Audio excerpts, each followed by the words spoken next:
Opening day road trip. Well, not road trip, road hunting. It's raining. So just kind of chatting. How do you feel about road hunting? It's kind of boring. It is super boring. I think a day like today is kind of nice. We're driving, don't want to pull out to the Yeah. side of the road until Yeah, Haley wakes up. we were gonna go out in the boat, but it was too windy and then it was rainy and Yeah. Haley would have hated that. So Yeah. she is currently napping in the back, so that's nice for her. Yeah. I think there's a charm to driving around with coffee, got some snacks, and it's very low key. There's a time and place for that hardcore going up the mountain while it's raining and suffering, but at least getting out. I think Yeah. that's justified. It's way better than being at home watching TV. Yeah, But well, it is the yeah. opener, so we might as And well we had try. to drive out there anyways to make sure the rifles are set it in, so I know. figured we'd just go a little further. It's I didn't like make fun of people, but I definitely observed the people 2 summers ago when I was shooting a lot. So by the time July came around, there's more people at the range, and all of Yeah. a sudden it's like these people showing up and they're literally taking one shot, well, good to go, and leaving. Thought, well, if your rifle is in and you're a good hunter, then that's totally fine. You know what you're shooting. You're familiar with the cartridge. You're locked in, ready to go. But I was in the just getting better at shooting, listening to Tyler Field and the Outdoor Life podcast talking about what a rifle does and what you think that your overall accuracy of the rifle isn't just those 3 shots. It's, hundreds of shots and you get a bigger spray. And it's just kind of amazing how much shooting you actually have to do to figure out exactly where your rifle is. Yeah. I mean, also, well, when we hunt, we don't take long shots, so your target's pretty big, so it doesn't matter if you're a couple inches off. Yeah, that you're not gonna wound the animal and have them run away. We did have, you and I were both shooting the Precision Hunter 145 grain ELDX Hornady, and both of us were just a little. We both deer 2 years ago were quartering and like nicked the spleen, and without hitting a rib, man, that thing just went right through, and Yeah. both were able to kind of to run off a little bit. So we both made it about 50 yards, which it was during the rut. Yeah, with It's brush. thick brush and whatnot, harder to find them. And with a blacktail, I mean, they're pretty small. You should be able to put them down. Yeah. Well, the baby is awake now that we started the podcast. But yeah, the kind of getting to know what cartridge your rifle likes. I think all that stuff I kind of dismissed as that's overthinking it, but like that's just kind of what you should be doing or what I should be doing and focusing more on that. So I was shooting a lot 2 years ago. Last year didn't shoot as much, but still felt really good. And this year I haven't shot at all. So Yeah. now that's the long way of saying. Yeah, you shot a few times. What, Shot a 3 few times. Yeah. But that's the long way of saying that's why we have to shoot the rifles a little bit while you're out here, find a spot and make sure that we're good to go, which sounds somewhat irresponsible. I guess it kind of is, but we know where our rifles were at last year. So you just cleaned them. I didn't take the scope off or anything like that. So we definitely are on paper. So yeah, that would have been a good spot to maybe.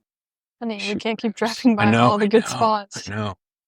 How do we feel about like ranges like that on land? I feel kind of dirty when I participate in them. Like I pick up my shells. Baby's crying. Baby's upset. It's okay. But it is public land, so you go out there and you're shooting. But you can tell where those places are because there's always people who's going to bring out like a refrigerator. They're going to bring out the trash. They're going to dump there and they're going to shoot it up. So now you have these little pockets of trash, and I don't like that at all. I do like that there's a couple spots where you can shoot. In Wyoming, we went to that spot outside of Laramie. Yeah, was that wild. was that like where it was like socially acceptable, or was it legal to shoot in that spot? Well, both, because actually a lot of the national forest near Laramie, you can't shoot because it's just so highly used for like mountain biking and stuff. So that was like the one spot close to town where you could shoot. So everybody went there and dumped their couches. And dumped their stinking couches. Yeah. Pretty gross. Yeah. You pick up your spent shells and, your target, your, whatever, but the place is still just totally trash and it's not not great, but Yeah. But honestly, though, like people are going to dump stuff somewhere no matter what. I know. So, Yeah. I don't know. We have a couple spots out in the Ketchikan area where people are just collecting vehicles, and it's super trashy, these like compounds. And you kind of wonder where these people came from, because I don't think Yeah. Yeah. I was more thinking too, like around here or on Prince of Wales, like if you get like a steep cliff near the road, like oftentimes at the bottom of it, you'll see like old appliances. Yeah. Because it's just like the easiest spot to just push something out of sight. It's just like, it's pretty gross. I mean, or the dump. The dump would be an easy spot too. Yeah. Yeah, for sure. What do they charge? Like $4 or something for? And yeah, there's usually a spring cleanup where you can put your trash out there and it's free. So if you just take the effort and put the trash out there, and it seems crazy because Alaska is so pristine that, in the grand scheme of things, if I just take my microwave and I put it out into a pit and I shoot it, it's not a big deal. It's still pristine. They're still wild. It's still beautiful, but it's kind of the principle. And if you keep doing that, then, at some point we're going to get to a stage where you can't avoid that. It's going to be a lot more obvious, a lot more present, and things are not going to be as nice as they are. Yeah. Now.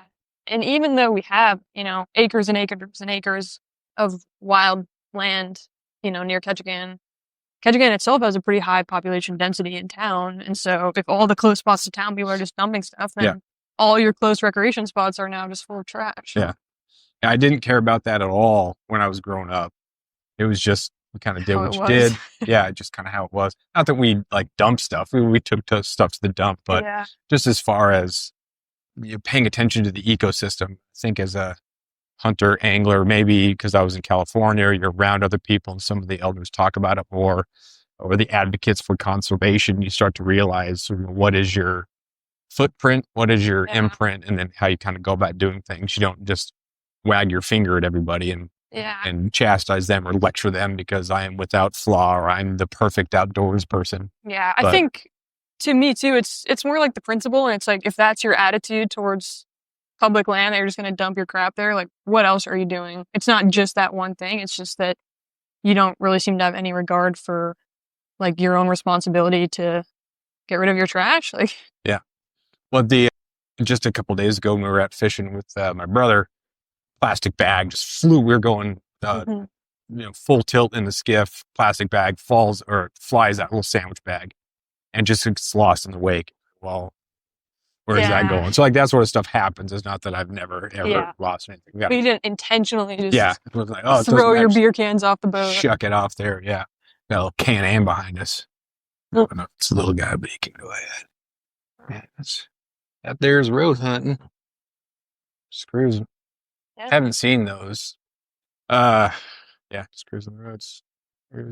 Yeah, that's what, 3 vehicles we've seen so far today? Cruising? Yeah. Cruising for deer? Cruising on the opener. Yeah, I haven't seen the Can-Ams I guess they weren't at all popular when I was growing up. People had 4-wheelers or even 3-wheelers. But yeah, now the toys got a lot more expensive. Well, those are for the rich people, yeah.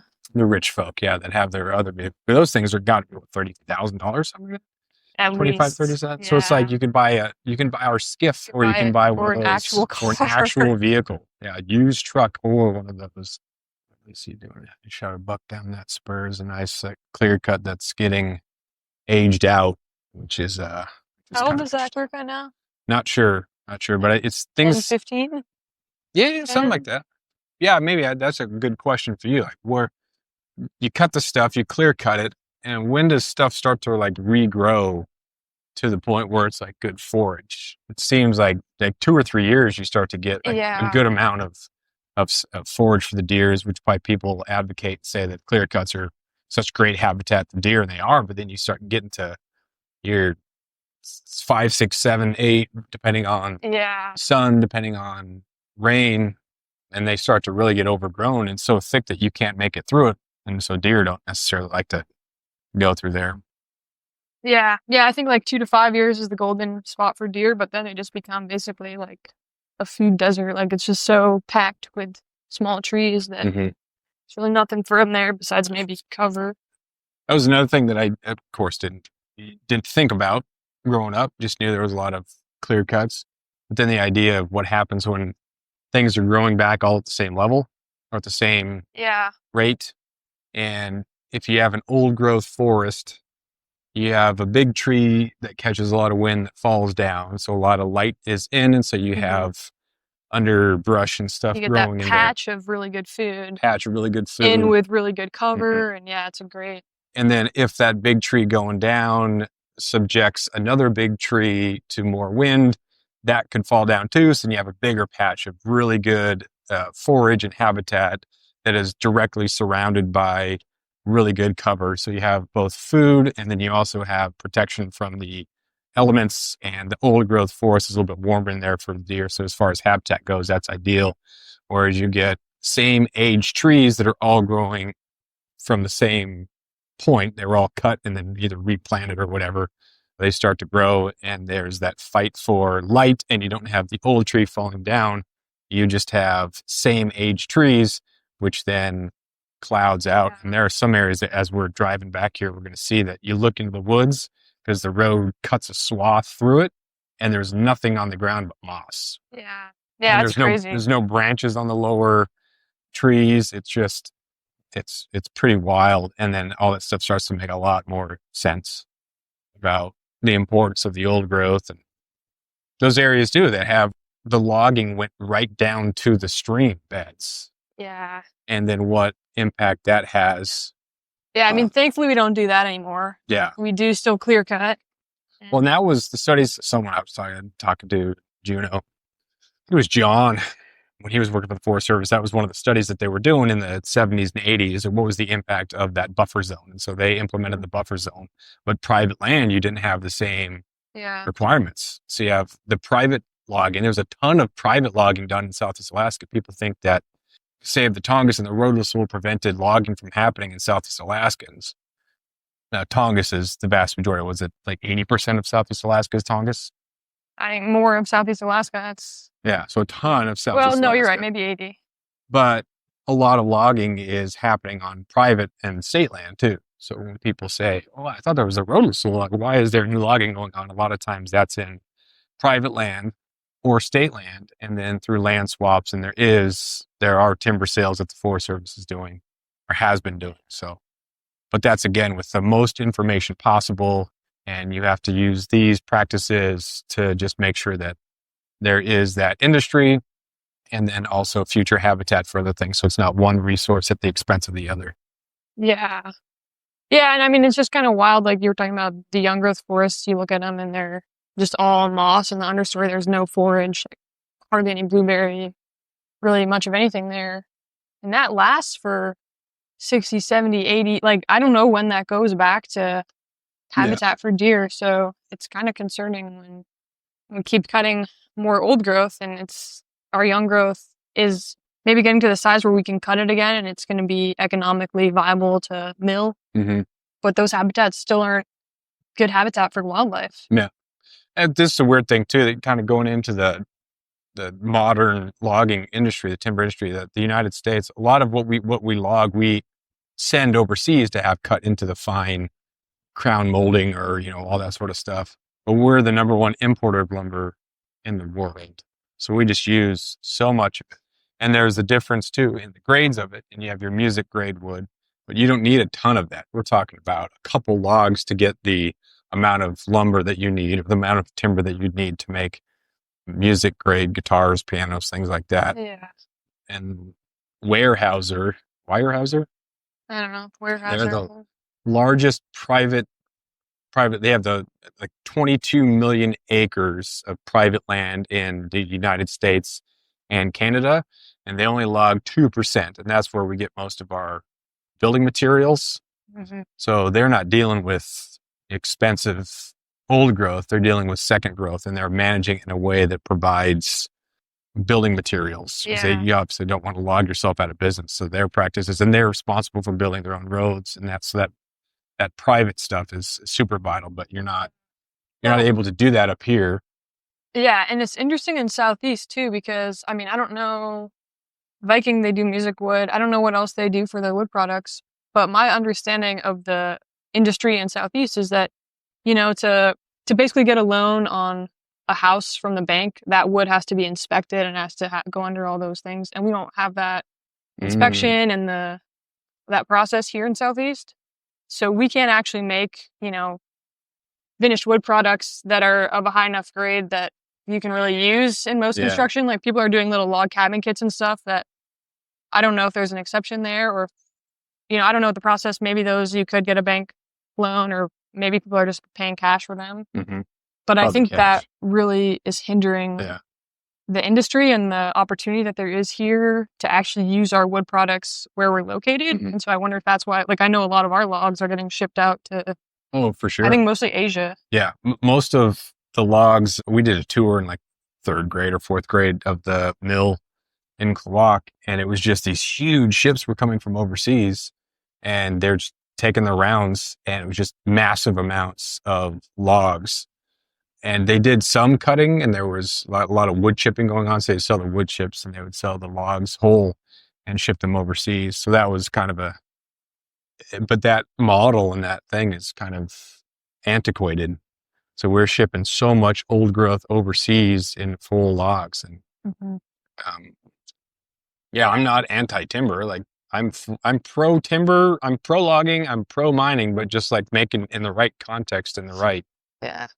Like, yeah, and then here we're also trying to get some like rough cut stuff to build a cabin. He's 100%. And just like a small mill, whatever. Oh, yeah, it's funny. It doesn't have to be up to spec for the bank. Yeah, but we can't find. There's nobody out south where our cabin is, so I'm like, man, should we buy a mill? Yeah, kind of do it yourself.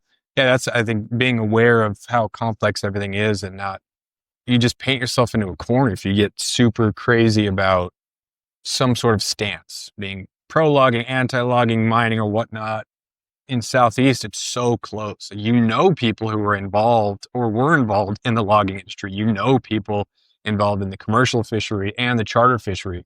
So it's really hard to come down on these extreme sides because a family that depends on it. You're not isolated from that. A lot of people who are, we talked about the utility pole in Lexington. Mm-hmm. That is, it's comical how ridiculous it is. It's like there's attached to another pole. Yeah. The bottom is cut out. Yeah, it's unbelievable. But then you think the person who's duct tape. Yeah, the person who the person who works on that does not live in Lexington. No, probably not. So there's that connect, and it's not that they necessarily do a bad job, but their service area is probably massive. And it just they're just trying to keep the lights on. Yeah, it illustrates the difference in Jackson Hole. If you're a teacher in Jackson Hole, you're not living in Jackson Hole. If you teach in Aspen or Vail or these really expensive places, you're not.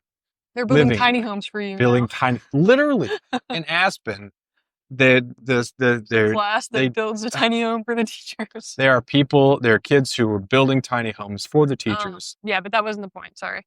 No, that's a great tangent. That just shows the disconnect. And I think in a lot of cases, people in Southeast Alaska are able to kind of talk about the pros and cons and the differences and the complexity of things without coming down on a hard side. Or at least should. Yeah. Because it's super complex. I think there's a lot of man, I wish we wouldn't cut our old growth that's left near town because that's good, winter deer habitat. But I understand. Yeah. People are always looking for that one word to pin you, and this is your side. Oh, you're a MAGA or you're a liberal. When it's, dude, I agree, Haley. It's ridiculous. So here we are out ready to kill a deer, murder a deer, ruthlessly kill deer, just like a good MAGA family would. But they have proposed a huge timber sale out here that we were hoping doesn't happen because we like the deer out here. Yeah. Yeah, it's pretty crazy. But it's tough because, the timber operators, they want to cut out here because it's easy access. And I don't want them to cut out here because it's easy access. I know. So it's kind of frustrating, but we'll see. Before we got to this point, we were driving by the cruise ship docks. And cruise ships are welcome here, but you get to a point, like the local economy needs it, so they are welcome, but we get to a point where we have people cross the street, not at a sidewalk. 17,000 people in a community of 12,000. We had back-to-back days. We had 15,000 people on the 3rd and 4th of July. Like how much is too much? And it's not that people say that it's good for the local economy, and it absolutely is. But a lot of these private equity corporations or I would like to see a groups, breakdown on local businesses. What are they bringing in versus the out of state? Or even we have like some folks from Anchorage who have businesses here. And I'm like, and then you have people importing workers, which I think is great for kids who are in the lower 48 who don't have access to a good, hardworking summer job. I think the benefits for your typical teenager here has the opportunity to be so much more socially connected or developed because you have to have people skills, and you're communicating and you're directing and you're in charge of things. You're not just, your stereotypical flipping burgers, bagging groceries, whatever, which happens here. Not to begrudge anybody that has those jobs. So it does provide a lot of locals, but also companies bring up their own workers from the lower 48. Great opportunity, do whatever you want. You have every right to do it. But those are the things that also are tracked in when you let tourism go full tilt. There are going to be negative impacts. I mean, I don't know that bringing in workers is negative because like all the kids that want jobs have jobs, right? Like it's not taken away from them. I think so, but I'm not sure because they advertise at the school for jobs, but I do know there are some kids who are looking for jobs. So it just always seems like all the places are hiring and they all pay pretty well. So. Yeah, I can't imagine with 1.3 or 1.4 million tourists coming in during the summer that we would have enough teenagers to be able to make all that work. So you have summer workers, absolutely. And especially also like some of those jobs you have to be 18 or whatever. Yeah, for sure. But those are just some of the things. And then the people from the lower 40 or these private equity groups, corporations, whatever that are buying up some local business and then turning it into something that's not worth going to. We've seen that with a couple places. I looked at the reviews for the new Jeremiah's. Not good. Horrible. Really? Horrible. All of them are horrible. The best breakfast burrito place in town. There's these women would make fantastic breakfast burritos. They were so good. They held up to any breakfast burrito I had. It was family. And then it gets sold, and then it gets sold again, and then it ends up closing down because it got so bad. It's the private equity. It's buying up and then trimming it and making it financially viable. Right. We were listening to. It's not about how can I serve my community. It's how can I make the most dollars. Yeah. On the Slide In podcast, they were talking about how they don't have Sims in the stores anymore, and Sims was bought by private equity. And it became about selling direct rather than going through the fly shops. And fly shops were, you'd go to a fly shop and you'd look for that Sims. Like Sims was fly fishing. And now I don't know who like it was a Jim or John Sims. Like he created that. He's a fly fisherman who did that. Now the person who's in charge of it is probably a suit that doesn't know a 1-weight from an 8-weight. Yeah. Doesn't know anything about fly fishing, just knows about the numbers and the squeezing and the pinching and the growth and all that sort of stuff. Yeah, and it's not about, how can I succeed with these fly shops? It's just, how can I make more money than I was before? Yeah. And they own so many businesses. It's about managing all of the businesses. Yeah. You manage all these businesses. You treat them like acquisitions. And so your customer, like you don't.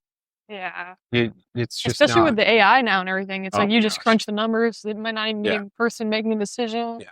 That was one of the main reasons that Kuiu got built was when Sitka went big with Gore, was bought up by Gore.